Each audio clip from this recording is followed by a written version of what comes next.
চলে যাব মাগরিবের ওয়াক্তে, জোরে বলুন সুবহানাল্লাহ। তাহলে নামাজ পড়তে হবে কিনা বাবা? নামাজ পড়তে হবে কিনা? আল্লাহর ওয়ালি যারা হক্কানি পীর নামাজ পড়ে কিনা? বন্ধু আমার বলছেন বাবা তোমরা চলে যাও, আমি তোমাদের এলাকায় মাগরিবের ওয়াক্তে পৌঁছে যাব। আল্লাহর ওয়ালি টাইমলি পৌঁছে গেছেন এবং সেখানে গিয়ে নামাজ আদার পরে ওই মহিলার গেইটে সামনে বসে আছেন, জোরে বলুন। গেইটের সামনে বসে আছেন। এবার এই হাফিজ সাহেব যদি কোনো পেশার ঘরে গেটে বসে থাকে আপনারা কি বলবেন? হাফিজ সাহেব কিন্তু ছেলে মানুষ, কি যে বিষয় জানি না, কারণ আমাদের ভিতরে তো সন্দেহ রোগ বেশি, ঠিক কিনা বাবা? আমাদের ভেতরে সন্দেহ রোগ বেশি। আপনি যতই ভালো মনের মানুষ হন না কেন, এক বাড়ি যদি 2 থেকে 3 দিন যান আর ওই বাড়িতে যদি কোনো মেয়ে থাকে তাহলে আপনার দশাটা খারাপ হয়ে যাবে। আপনার উপরে মানুষ সন্দেহ করবে, মানুষ আপনার উপরে তহমত লাগাবে। কিন্তু বাপ না জেনে না শুনে কারোর উপরে তহমত লাগানো এটা হারাম, লাগানো যাবে না। আল্লাহ রাসূল নিষেধ করেছেন।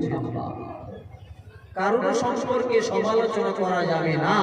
আল্লাহ রাসূল সাহাবায়ে কেরামকে এটা নিষিদ্ধ করেছেন যে বাপ তোমরা কারোর সমালোচনা করো না। আল গীবাতু আশাদ্দু মিনাজ জিনা, মায়ের সঙ্গে জিনা করলে যে পাপ হয়, গুনাহ হয়, ওই পাপ হয় কারোর সমালোচনা, গীবাত বলবে। আমরা ওই গীবাত থেকে আল্লাহ পাক আমাদের সবাইকে হেফাজত করুন, সকলে বলুন আমিন। বিরাদার মিল্লাত ইসলামিয়া, আল্লাহর ওলি ওই বেশ্যার দরওয়াজার সামনে বসে আছেন। প্রত্যেকের একটা পাশের মানুষ থাকে, সাথী থাকে। আমরা জালসায় যাই, কোন সময় আমি যদি ফ্রি থাকি হুজুরের সঙ্গে যাই, কোন সময় উনি ফ্রি থাকলে আমার সঙ্গে যাই। সাথী সঙ্গী লাগে আমার সঙ্গে। যেরকম আজকে সুবহান মামা আমার সমাজের মুক্তাদি উনি এসেছেন। গতকাল আমি শিলিগুড়ি সরজমিনে বন্ধুনগরে ওয়াজ করেছি, ওখানে নিয়েছিলাম উদারু ভাইজান নামে একজন মানুষ আছে, বাড়িতে ওনাকে নিয়ে গেছিলাম। তো সাথীর দরকার তো নাকি? তো প্রত্যেকের একটা সাথী থাকে। ওই বেশ্যার একটা সাথী আছে, তার একজন খাদিম ছিল। ওই খাদিমকে বলছে, খাদিম আজকে সারাদিন চলে গেল, কোন যুবকের আগমন নাই কেন?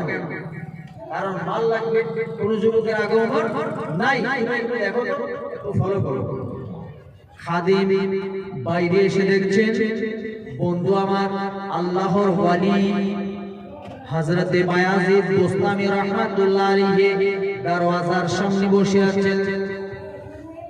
ওই খাদিম বলছেন, হুজুর আপনি আল্লাহর পাকের মেহবুব বান্দা, আপনি বেশ্যার গেইটে যদি বসে থাকেন, হুজুর এলাকার মানুষ আপনাকে সন্দেহ করবে, খারাপ মন্তব্য করবে, তাই দয়া মেহেরবানি করে এখান থেকে চলে যান।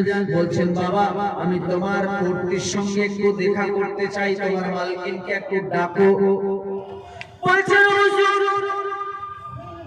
আপনি যদি সত্যি আমার মালকিনের সঙ্গে দেখা করতে চান তাহলে হুজুর 100 মোহর লাগবে। আপনি তো ফকির মানুষ, এই 100 মোহর থেকে পাবেন?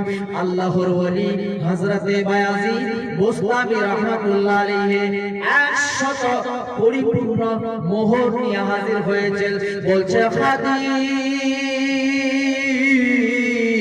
আমি তোমার কর্ত্রীর সঙ্গে দেখা করব রে, 100 মোহর পরিপূর্ণ নিয়ে এসেছি, এই নাও তোমার ফি।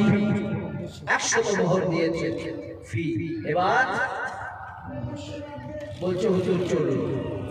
নিয়ে গেছেন বেশ্যার কাছে, যেখানে বেশ্যা বসে আছেন, মানুষের যুবকদের অপেক্ষা করছেন খারাপ কাজ করবার জন্য। আল্লাহ পাক হেদায়েত হাদি একটা মাধ্যম করে, কারো না কারো মাধ্যম করে কিন্তু মানুষ আপনার হচ্ছে হেদায়েত দেয়, ডাইরেক্ট হেদায়েত দেয় না বাবা। তাই কবি বলেছেন পীর মুর্শিদ ওসিলা করে হক্কানি পীরের দরবারে, আরে সরল সঠিক ধার্মিক হলে তার কাছে সপে দাও প্রাণ, মানুষের কথা নয় বলছে পাক কুরআন। ওয়াসিলা ইয়া আইয়ুহাল্লাযীনা আমানু ওয়াবতাগু ইলাইহিল ওয়াসিলা। আল্লাহ পাক কোরআন কারীমের মাধ্যমে ওয়াসিলা তালাশ করার কথা বলেছেন। আজকে যদি আপনি ভাইয়া যদি কোনো কাজ, ধরুন আপনি কিছু জানেন না, আপনি মনে করছেন আমি একজন মিস্ত্রি হব, তাহলে আপনি কোনো মিস্ত্রির সঙ্গ নিতে হবে। ওয়াসিলা উনি আপনাকে বলবে ভাই তুমি তো শুনলাম তুমি নাকি মিস্ত্রি হতে যাচ্ছ, বলে হ্যাঁ ভাইয়া, বলে ঠিক আছে চলো আমি তোমাকে নিয়ে যাব, আমি তোমাকে শেখাবো। এটা হলো ওয়াসিলা। সুবহানাল্লাহ। আল্লাহ পাক কিভাবে মাধ্যম দিয়ে মানুষকে হেদায়েত করেন, কিভাবে মাধ্যম দিয়ে মানুষকে রিজিক দেন, বাপ একটু যদি আমরা চিন্তা করি ইনশাআল্লাহুল আজিজ আপনার আমার জীবনটা ধন্য হয়ে যাবে, ঈমানটা তাজা হয়ে যাবে। বেরাদারান মিল্লাত ইসলামিয়া, আল্লাহর ওলি হযরত বায়াজিদ বোস্তামি রাহমাতুল্লাহ আলাইহি, কোন ওলি যার সম্পর্কে আল্লাহ পাক পবিত্র মহা সংবিধান মহাগ্রন্থ কোরআন কারীমের মাধ্যমে আল্লাহ জানিয়ে দিচ্ছেন, ওয়ালা তাহসাবান্নাল্লাযীনা কুতিলু ফী সাবিলিল্লাহি আমওয়াতান বাল আহইয়াউন ইনদা রাব্বিহিম ইরযাকুন। জোরে বলুন সুবহানাল্লাহ। যার শানে আল্লাহ পাক কোরআন কারীমে বলছেন, আর যারা আমার জিকির করতে করতে ইন্তেকাল করলো, যারা আমার স্মরণ করতে করতে ইন্তেকাল করলো, তারা সাধারণ মরে না, বরং বাল আহইয়াউন, তারা আমার দরবারে চিরজিন্দা। বলুন সুবহানাল্লাহ। ওয়ায়ুরযাকুন, কুদরতি ভাবে আমি আল্লাহ পাকের পক্ষ থেকে তারা রিজিক প্রাপ্ত। জোরে বলুন সুবহানাল্লাহ। হযরত বায়াজিদ বোস্তামি পৌঁছে গেলেন, মহিলা দাঁড়িয়ে গেছেন। বলুন সুবহানাল্লাহ। দাঁড়িয়ে গেছেন গো, যিনি সারা জীবন বেশ্যা বিক্রি করতেন। এত বড় একজন নাপাক মহিলা, একজন বেশ্যা মহিলা আল্লাহর ওয়ালিকে দেখে দাঁড়িয়ে গেছেন, তিনাকে ইস্তেকবাল করছেন, ওয়েলকাম জানাচ্ছেন, বলছেন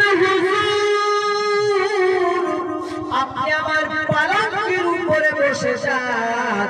আল্লাহর ওয়ালি বলছেন, মারে তোমার 100 ফি নাও, 100 মোহর তোমার ফি। বলে হ্যাঁ হুজুর, বলে এই ফি তোমার নাও, ফি তো তুমি পেয়ে গেছো মা, এখন তুমি আমার আমি তোমার, তুমি আমার আমি তোমার। বলে হুজুর 1 ঘন্টার জন্য, অনলি 1 আওয়ার, 1 ঘন্টার জন্য আমি আপনার, আপনি আমার হুজুর।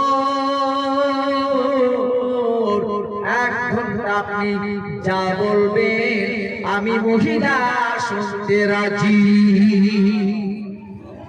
আল্লাহর ওলির কাছে 1 ঘন্টা অনেক বড় ব্যাপার। অল্প সময়ের জন্য মানুষকে হেদায়েত করে দিতে পারে। বেরাদান মিল্লাত ইসলামিয়া, হযরত বায়াজিদ বুস্তামি রাহমাতুল্লাহ বললেন, মারে তুই একটু গোসল করে আয় মা, গোসল করে আয়। বলছে ওযু করে আয়। গোসল ওযু করে এসে যখন দাঁড়িয়েছেন, হযরত বায়াজিদ বোস্তামি বলছেন, আম্মা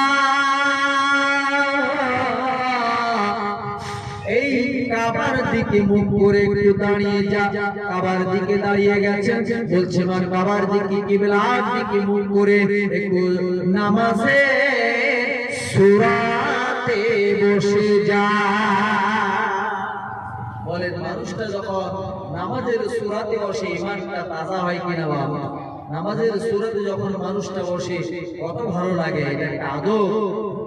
বেরাদার যখন নামাজের সূরাতে বসে গেছেন, এবার আল্লাহর ওয়ালি, আল্লাহর ওলিরা মানুষকে টাকা দিতে পারে না, পয়সা দিতে পারে না, কিন্তু আল্লাহর মেহবুব বান্দা যারা, এরা আপনার আমার জন্য দোয়া করতে দ্বিধাবোধ করে না। যদি হক্কানি পীর হয়, হক্কানি পীর যদি হয়, তাহলে আমাকে আপনার আমার পরকালটা যেন ভালো হয়, এই চিন্তায় চিন্তিত করে যখন বায়াত করান, বায়াত করার প্রথম শর্ত হলো যে বাপ তুমি নামাজ ছাড়বে না। জোরে বলুন সুবহানাল্লাহ।